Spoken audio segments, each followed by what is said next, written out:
السلام علیکم. Hello every one, welcome ہے آپ کا میرے چینل پہ. آج آپ کے ساتھ بہت ہی پیاری کہانی کے ساتھ ملتے ہیں. مریض پر گزشتہ 20 منٹ سے جھکا ہوا ڈاکٹر سیدھا ہو کر مڑا. چند ثانیے توقف کے بعد عاشق حسین کے کندھے پر ہاتھ رکھتے ہوئے افسردہ لہجے میں کہا، بزرگوں، ہم نے اپنی سی پوری کوشش کر لی. زندگی اور موت خدا کے ہاتھ میں ہے. کسی بھی وقت کوئی بھی معجزہ رونما ہو سکتا ہے، مگر مرض اتنا پرانا ہے اور ڈاکٹروں نے اس کو اتنا بگاڑا تھا کہ مریض کے بچنے کی اب کوئی امید نہیں ہے. وہ مشکل 13 گھنٹے جی سکے گا.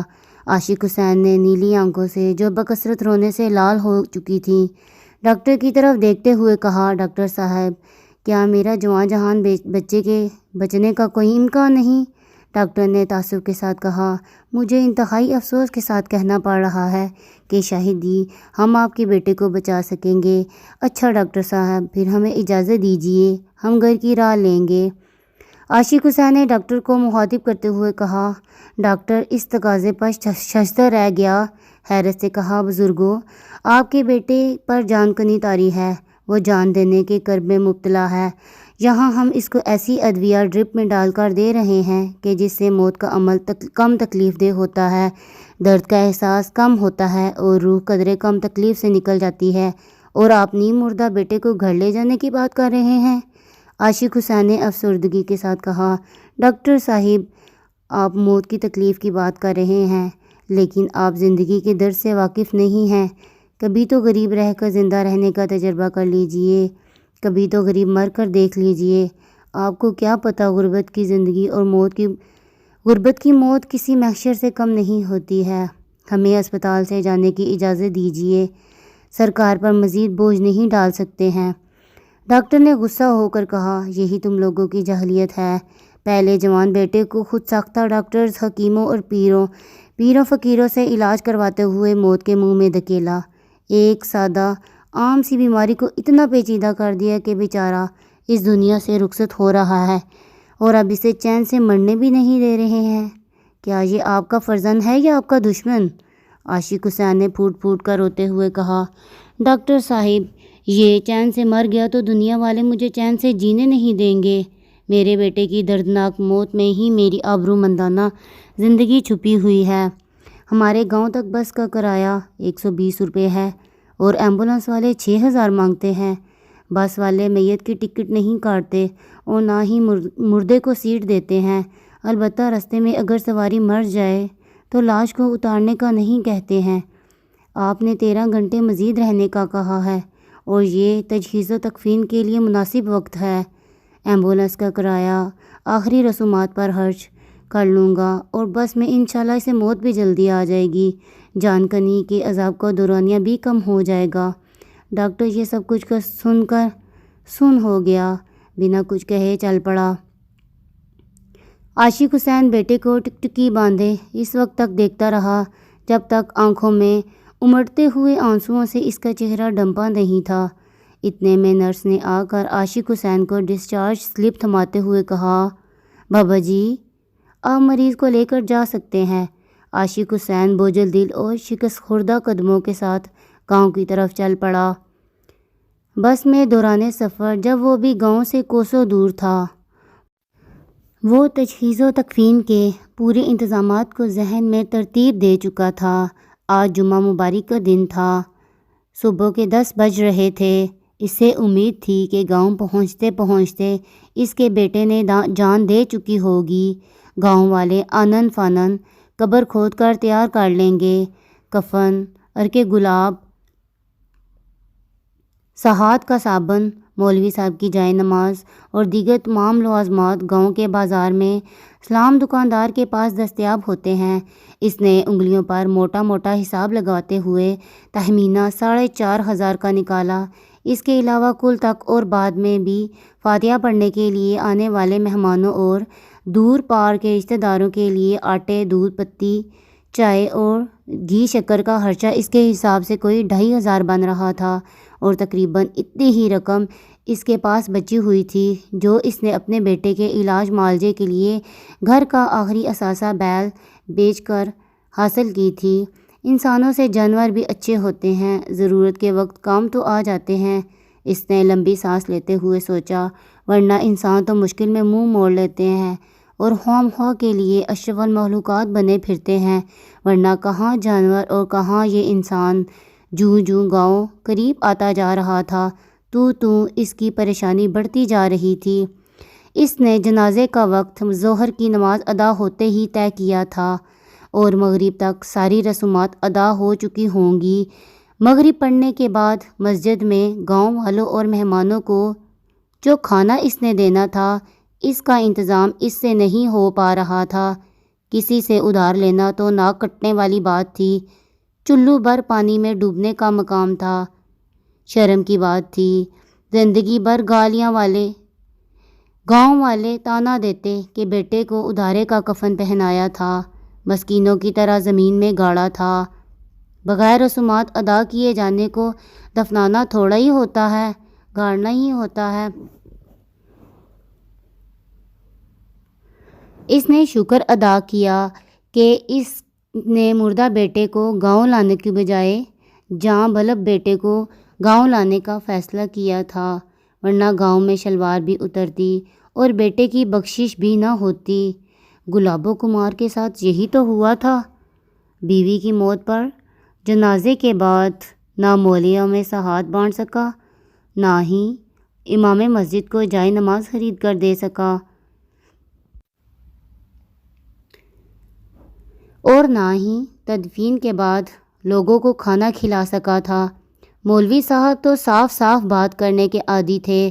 انہوں نے تو برملا کہہ دیا تھا کہ گلابو کمار کی بیوی کی بخشش نہیں ہوگی، اور اگر ہو بھی گئی، کوئی نیکی کام آ بھی گئی اور بخشش ہو بھی گئی تو عذاب قبر تو تا قیامت پکا ہے۔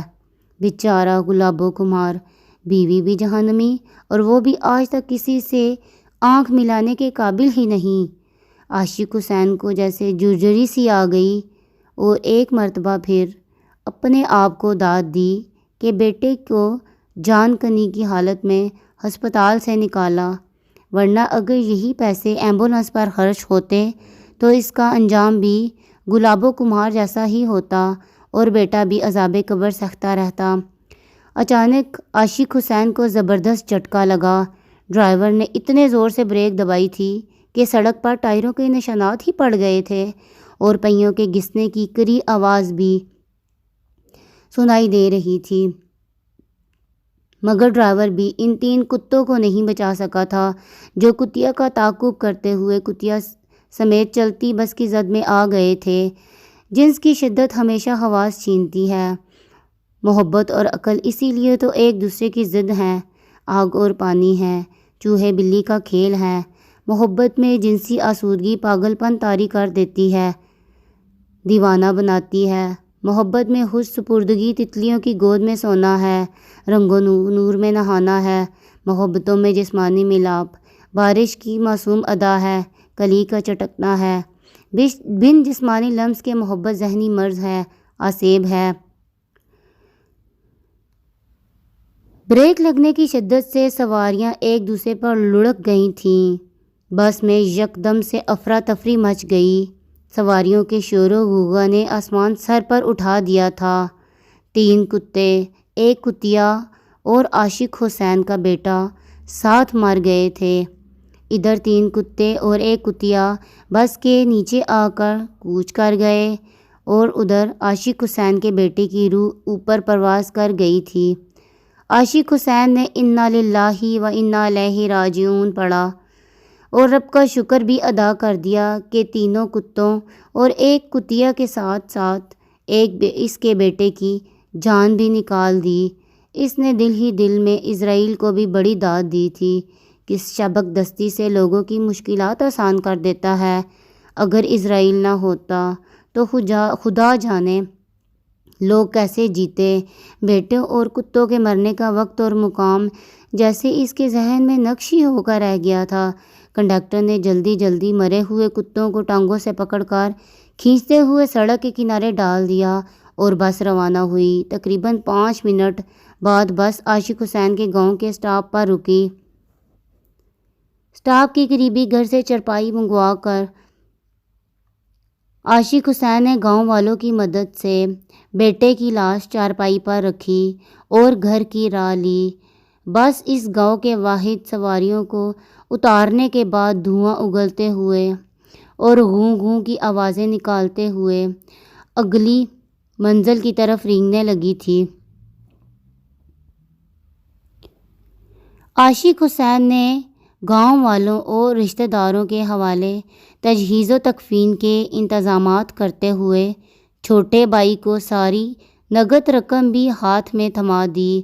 خواتین کے بین اور گاؤں والوں کی بآواز بلند انتظامات کے بارے میں باتوں کے دوران عاشق حسین ایک بڑی بوری میں ایک عدد کلہاڑی، تیز دھار والی چھری اور کام والے میلے اور بوسیدہ کپڑے رکھ کر خاموشی کے ساتھ نکل گیا۔ تھوڑی دیر کے بعد وہ جائے حادثہ پر موجود تھا۔ سڑک پر ویرانی چھائی ہوئی تھی۔ وہ جلدی جلدی چاروں مرے ہوئے کتوں کو ٹانگوں سے ہوئے سڑک کے کنارے گنے کے کھیتوں کے اندر لے گیا۔ بجلی کی سی تیزی کے ساتھ اس نے چاروں کتوں کو کاٹ کر بوری میں ڈالا اور کپڑوں کے اوپر پہنے ہوئے میلے اور خون آلود ملبوس کو اتار کر ماچس کی تیلی سلگا دی۔ گھر داخل ہو کر اس نے بڑی بیٹی کے حوالے گوشت کر کے میت کا کھانا تیار کرنے کے بارے میں اچھی طرح سمجھایا۔ وہ فاتحہ کے لیے آنے والوں میں گھل مل گیا۔ تدفین بھی شان سے ہوئی۔ 4 پیٹی صابن بھی بانٹا گیا اور آئے ہوئے تمام مولویوں میں جائے نماز، سفید ٹوپیاں، تسبیح بھی تقسیم کی گئی۔ مغرب کے بعد سارے گاؤں کو مسجد ہی میں چھوٹا گوشت کھلایا گیا۔ گرم گرم تندوری روٹیوں کے ساتھ سب نے پیٹ بھر کر کھایا۔ خوب واہ واہ ہوئی۔ سب نے لذت کی تعریف کی۔ عاشق حسین مطمئن تھا کہ انشاءاللہ میت کا ایسا کھانا گاؤں میں کسی کے باپ نے بھی اب تک نہیں دیا ہوگا اور نہ ہی آئندہ 100 سالوں میں کھلا سکے گا۔ عاشق حسین نے ایک بڑا ہوا خوانچہ مولوی صاحب کے گھر بھی بھجوایا۔ خوب دعائیں ہوئیں اور مرحوم کو شہید کا درجہ بھی عطا ہوا۔ اگلی صبح فجر پڑھ کر بڑی مسجد میں مولوی صاحب نے عاشق حسین کو مخاطب کیا، بھائی عاشق حسین، رات کو تو بڑی عجیب بات ہوئی۔ میں نے اور مولانی جی نے اکٹھے ایک ہی خواب دیکھا کہ تیرا برخودار جنت کے باغوں میں چہل قدمی کر رہا ہے، خوش و خرم ہے۔ میں نے تو بس صرف یہی دیکھا، مگر مولانی جی کہہ رہی تھیں کہ اسے شہید نے کہا ہے کہ ابا کی حویلی بھی وہ جنت میں دیکھ چکا ہے، جس کی سفید موتیوں کی چمک دمک آنکھوں کو ہیرا کرتی ہے۔ تمام جماعت اش اش کر اٹھی۔ عاشق حسین زیر لب مسکرایا۔ اسے پہلی مرتبہ نجس کتے کی پارسائی کے زور کا علم ہوا تھا۔ واقعی جنت کا ہر رستہ پیڑ سے جاتا ہے، اگر اس کتے نے اس کی پردہ پوشی تو انسان اسے برہنہ کر دیتے۔